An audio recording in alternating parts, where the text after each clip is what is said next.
रोजच्या प्रमाणे श्रीकृष्ण, बलराम आणि त्याचे सगळे सवंगडी आपल्या गाई गुरांना घेऊन यमुनेच्या काठी चरायला गेले होते. रोजच्या प्रमाणे सगळे खेळ झाले आणि दुपारची शिदोरी खायची वेळ झाली. सगळ्यांनी आपापल्या शिदोऱ्या सोडल्या. नेहमीप्रमाणे कृष्णाने प्रत्येकाच्यातला एक एक घास फिरून खाल्ला, आपल्यातलं काही दिले आणि सगळ्यांचं शिदोरी खाऊन संपली आणि आता खेळायला जायचं. तेव्हा भगवंत म्हणाला, म्हणजे श्रीकृष्ण म्हणाला, की हे बघा, आपण की नाही उद्या एक गंमत करणार आहोत. सखे म्हणले, गंमत तर काय आपण रोजच करतो की रे. तर म्हणे, तसं नाही, उद्या आपण काला करणार आहोत. आता काला म्हणजे काय? तर ते म्हणलं, मी सांगतो तुम्हाला, जरा सगळ्यांनी नीट ऐकून घ्या. पण त्यासाठी आम्ही काय करायला पाहिजे? गोपाळाने विचारलं. कृष्ण भगवान म्हणाला किंवा कृष्ण म्हणाला, की हे बघा, तुम्ही रोज काही ना काहीतरी शिदोरी घेऊन येता, पण उद्या तुम्ही असं करायचं, मी जशी माझी शिदोरी आणतो तशी आणायची, किंवा मी सांगतो तसे पदार्थ प्रत्येकाने थोडे थोडे घेऊन यायचे. तर गोपाळ म्हणाले, की सांग बाबा, आमच्याकडे काय असेल ते आम्ही घेऊन येऊ. मग कृष्ण म्हणाला, की प्रत्येकाने एक एक पदार्थ आणायचा. ज्याच्या घरी जे पदार्थ असतील ते त्यांनी आणायचे. मी स्वतः हा काला करीन आणि तुम्हाला खायला घालीन. मग आता काय पदार्थ आणायचे?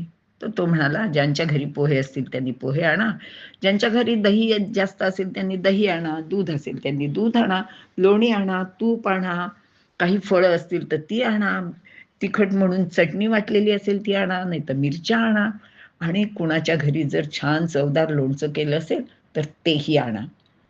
तर गोपाळांना कळेना, की फक्त एकच पदार्थ घेऊन यायचा. कृष्ण म्हणाला, अरे हो, सगळ्यांचा पदार्थ एक एक केला की आपल्याला पुरेसं भरपूर होईल, तुम्ही काळजी करू नका, मी सगळ्यांना व्यवस्थित पोटभर खायला घालीन. मग सगळ्यांना आनंद झाला. सगळेजण संध्याकाळी नेहमीप्रमाणे घरी गेले आणि संध्याकाळची काय त्यांची जेवणं वगैरे झाल्यावर प्रत्येकाने झोपायच्या आधी आईला सांगितलं, आई, कोणी म्हटलं, आई आपल्याकडे पोहे आहेत ना, मला पोहे पाहिजे, उद्या बाकी काही देऊ नकोस, तुझी ती भाकरी चटणी वगैरे काही नको. कोणीतरी सांगितलं, आज तू ताजं लोणी केलंस ना, मला लोणी पाहिजे. कोणी म्हटलं की दही लाव, मी उद्या दहीच घेऊन जाणार. आता आयांना कळे ना की हे काय नवीन. मग त्यांनी सगळ्यांनी सांगितलं की आम्हाला कृष्णाने सांगितलंय आणि तो उद्या काहीतरी गंमत करणार आहे. तर आता काय, मुलांचे हट्ट असतात. आया म्हटल्या, ठीक आहे ठीक आहे, आता झोपा, उद्या आम्ही देतो तुम्हाला काय जे हवं ते. झालं. रात्रीभर खरं तर ह्या मुलांना असं उद्या काय मिळणार आहे, काय मिळणार आहे ह्याची उत्सुकता लागून राहिली होती. रात्र संपली, सकाळ झाली, नेहमीप्रमाणे रोजचं आवरून झालं आणि सगळे गोपाळ आपली आपली शिदोरी घेऊन रानात निघाले. रोजच्या प्रमाणे रानात गाई चरायला सोडल्या, इकडे सगळे खेळ झाले आणि आता शिदोरी खायची वेळ झाली. कृष्णाने सगळ्यांना एकत्र बोलवलं आणि सांगितलं, की झाडाची मोठी मोठी पानं असतील ती तुम्ही घेऊन या आणि त्याची एक मोठी पत्रावळ तयार करा. मग सगळ्यांनी ती एक पत्रावळ तयार केली आणि कृष्णाने सांगितलं, आता कुणी काय काय जे ज्यांनी आणलंय त्यांनी इथे ह्या पत्रावळीवर सगळं होता, म्हणजे ठेवा माझ्या पुढ्यात. प्रत्येकाने आपाप आणलेले एक एक पदार्थ तिथे पत्रावळे ओतले. कृष्णाने स्वतः ते सगळे एकत्र कालवले. आता रोजच्या प्रमाणे सगळ्यांना गोलाकार बसवले. भगवंतांनी स्वतःच्या हाताने प्रत्येकाला त्यांच्या हातावर असा मोठा मोठा एक एक गोळा काल्याचा, तो जो केला होता त्याला काला म्हणतात, तो सगळा प्रसाद त्यांच्या हातावर दिला. शिवाय त्यांनी प्रत्येकाला एक एक घास तोंडात भरवला, प्रत्येक त्या गोपाळाच्या. आणि मग ते म्हणाले, की आमच्यातलं पण तू खा. मग कृष्णाने त्यांच्यातला खाल्ला, कृष्णाने आपल्यातला त्यांना दिला. असे ते भरवाभरवी सगळी चाललेली होती आणि खूप आनंदात, खूप हसत खेळत यांचं काला खाणं चाललेलं होतं. आता हा एक प्रकारचा खूप मोठा आनंद सोहळाच तिथे त्या यमुनेच्या तीरावर चालला होता. आता ह्याच्यात उच्च नीच, उष्टे माष्टे, तू लहान मी मोठा, हा श्रीमंत हा गरीब वगैरे असं काहीही राहिलेलं नव्हतं. ह्या काल्याच्या प्रसादाने, म्हणजे तो काल्याचा प्रसाद किंवा तो काला खाऊन आता सगळेजण तृप्त झाले. सगळ्यांचा काला खाऊन झाला आणि आता सगळे उठणार. एवढ्यात कृष्ण म्हणाला, हा हा, थांबा जरा, खाली बसा, मी तुम्हाला अजून एक गोष्ट सांगतो, की तुम्ही आज कोणीही त्या यमुनेच्या पाण्यात हात धुवायला जायचं नाही. आपले जे दोन्ही हात आहेत, काय जे तुमचे झाले ते आपल्या असं करून आपण म्हणतो ना ढुंगणाला पुसा त्याप्रमाणे. कारण ते म्हणाले, अरे कृष्णा, हात किती ओशट झालेत, तूप लोणी सगळं आहे त्याला लागलं, मग चाटून चाटून खा, हात स्वच्छ करा आणि मग हात पुसा, पण आज कोणीही यमुनेवर जायचं नाही. आता कृष्ण ना नवीन नवीन काहीतरी काढतो बरं का. बलरामाच्या मनात पण आलं. बलराम म्हणला, कान्हा आज नवीन काय आहे? अरे हात नाही धुवायला जायचं, मग काय करायचं? म्हणजे दादा, तुझ्या लक्षात येत आहे का बघ, तू जरा नदीच्या तिकडे जाऊन एक चक्कर मारून ये, तुला कळेल मी काय म्हणतो ते. बघ, त्या पाण्यात आज रोजच्या पेक्षा खूप माशांनी गर्दी केली. मला काही कळे नाही, ह्याला बसल्या जागी कसं काय कळतं, सगळं काय कळत नाही. मग तो म्हणला, बरं बरं ठीक आहे. मग तो म्हणाला की अरे ते मासे कोण आहेत तुला माहिती आहे का? तो म्हणला, कोण आहे? ते म्हणाले की अरे ते स्वर्गातले सगळे देव आहेत. जेव्हा मी काल ह्यांना सगळ्यांना सांगितलं ना की आपण एक एक पदार्थ घेऊन या, तेव्हा सगळं त्यांनी ऐकलंय आणि ह्या इंद्राने सांगितलंय की आपण सगळेजण मासे होऊन त्या यमुनेच्या नदीत जाऊ आणि मग ते हात धुवायला येतील तेव्हा त्यांच्या हाताचं ते उष्ट किंवा काय लागलं असतं, एखादं शीत म्हणतो तसं, ते त्यांनी हात धुतले की त्या पाण्यात मिसळेल आणि मग त्यातला एक एक कण जरी आपल्याला खायला मिळाला तरी आपण कृतार्थ होऊ. अरे भगवंताच्या हाताने दिलेला तो प्रसाद आहे. मग म्हणून अरे ते सगळे देव तिथे मासे होऊन आले.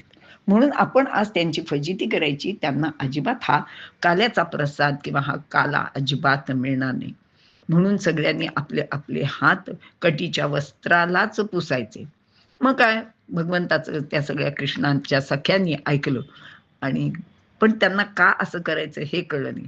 मात्र प्रसाद तर मिळालाय, ते आनंदात होते आणि ते म्हणले की आजचं जेवण ना फारच आपण ज्याला भारी झालो तसं झालंय म्हणे. आता कृष्णाने असं का केलं? तर असं सांगतात की प्रसाद मिळवण्यासाठी भक्तीचा अधिकार भक्ताला कमवावा लागतो. देवदेवतांनी भक्ती केली नव्हती, मात्र फुकट प्रसादाची अपेक्षा केली होती. म्हणूनच त्यांना काल्याचा प्रसाद मिळाला नाही. देगलूरकर महाराज काल्याच्या कीर्तनात नेहमी हे सांगतात की देवांना काला मिळाला नाही किंवा इथे सुद्धा जे कोणी 7 दिवस सप्त्याला येत नाहीत ते फक्त काल्याला जर आले असतील तर त्यांना तो प्रसाद मिळणार नाही, त्यांना ते दहीलाही मिळेल म्हणे, पण तो काल्याचा प्रसाद असत नाही. जे 7 दिवस सप्त्याला बसलेत त्यांना जो प्रसाद मिळतो तो खरा काला असतो. आणि हा काल्याचा प्रसाद द्यायचा म्हणजे इतरांना द्यायचा किंवा वाटायचा अधिकार कोणाला आहे? तर फक्त एक देवाला आहे, नाही तर दुसरा संतांना आहे. पुढे ते सांगतात की तुकाराम महाराजांनी आपल्याला सांगितलंय, देव ते संत, संत ते देव. आणि म्हणून संतांच्या हातून आपल्याला काल्याचा प्रसाद मिळाला तर त्याचे वर्णन किंवा त्याची जी काही प्रसाद मिळण्याची आहे ती अलौकिकता फारच वेगळी आहे. असे म्हणून त्यांनी त्या सगळ्या देवांना अजिबात काल्याचा प्रसाद दिला नाही. देगलूरकर महाराज पुढे सांगतात की म्हणे या इंद्राला एवढं कळलं नाही, ते जर सगळे समक्ष असे आले असते भगवंताच्या तिथे आणि म्हणले असते की अहो आम्हाला द्या हो एक एक एवढासा तरी घास तुम्ही प्रसादाचा, तर कदाचित कृष्णांनी त्यांना दिला असता. पण हा उगाचच खोटेपणा करून ते माशांचं वगैरे रूप घेऊन बसला आणि मग नेहमीप्रमाणे कृष्णांनी त्या सगळ्यांची फजिती केली. त्यांना काही काल्याचा प्रसाद कणभरही मिळाला नाही. अशी ही गोपाळकाला ची गोष्ट आहे. आता परीक्षित राजा विचारतो की शुकदेवांना की महाराज, ह्या काल्याचं एवढं काय महत्व आहे आणि ह्याचं नक्की काय स्वरूप आहे ते तुम्ही मला समजून सांगा. शुकदेव म्हणतात की राजा, आत्मा वारे रसो वै सहा. आत्मस्वरूप रसमय प्रेममय आहे, ते भगवंताचे स्वरूप आहे. म्हणूनच विश्वात तो प्रेमरूपाने भरला आहे. असा प्रेममय रसमय काला आपल्या सख्यांना भगवंताने वाटला आणि त्यांना अमृत स्वरूप केले. राजा, भगवंताने या विश्वाची उत्पत्ती केली, ती पंचमहाभूतातून. पंचमहाभूतांची निर्मिती त्यांनी केली, त्यात तो स्वतः शिरला. तत्सृष्ट्वा तदेव अनुप्राविशत. याने सृजन केले व त्यात तो शिरला. पण पंचमहाभूतातून विश्वोत्पत्ती झाली नाही, म्हणून नारायणाने पंचीकरण केले. सर्व पंचमहाभूते विशिष्ट प्रमाणात एकमेकात कालवली. याच पंचमहाभूतापासून 84 लक्ष जीवयोनी, वनस्पती, चराचर यांची उत्पत्ती केली. राजा जे जे साकारले तो तो याचाच काला नव्हे काय?